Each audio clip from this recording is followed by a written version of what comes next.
গীতা বলছি। আজকে একটা নতুন রেসিপি নিয়ে এসেছি, ডিম দিয়ে পালং শাকের একটা রেসিপি। তার জন্য ডিমটা আগে ভেজে নিয়েছি। মশলাগুলো সোমবারে তেজপাতা, গরম মশলা, দারচিনি, লং, এলাচ আর গোটা জিরা আর পেঁয়াজ কুচি আর টমেটো, রসুন, আদা বাটা।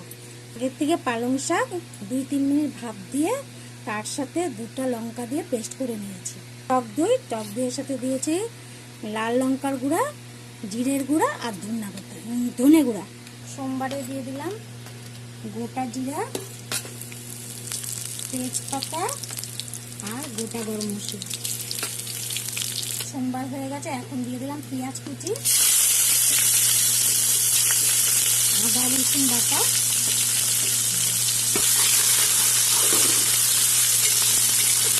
পেঁয়াজ আদা রসুন আমার ভাজা হয়ে গেছে। এখন টমেটো কুচি দিয়ে দেবো। আমি তো 3টা ডিমের মাপে নিয়েছি, আপনারা যদি বেশি করেন সব কিছু বেশি বেশি নেবেন। আদা রসুন টমেটো সব কষানো হয়ে গেছে। এখন টক দই, লঙ্কার গুঁড়া, জিরার গুঁড়া, ধনিয়া গুঁড়া দিয়ে দেবেন।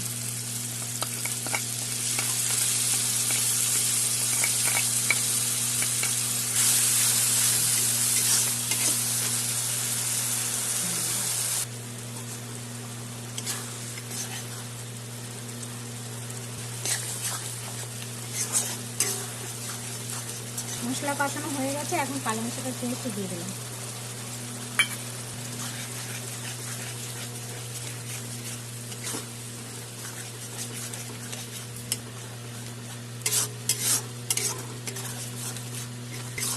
আমাদের পেস্ট হয়ে আমাদের রান্নাটা হয়ে এসেছে, বলে পেস্ট বলে দিয়েছিলাম। রান্না হয়ে এসেছে, এখন ডিম যাবে একটু পরে। লবণ দিয়ে দিলাম পরিমাণ মতো।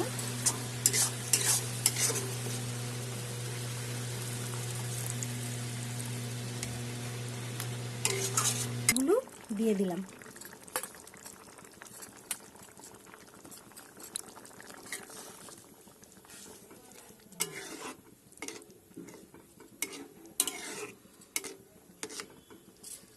ব্যালেন্সের জন্য অল্প চিনি দিয়ে দিলাম।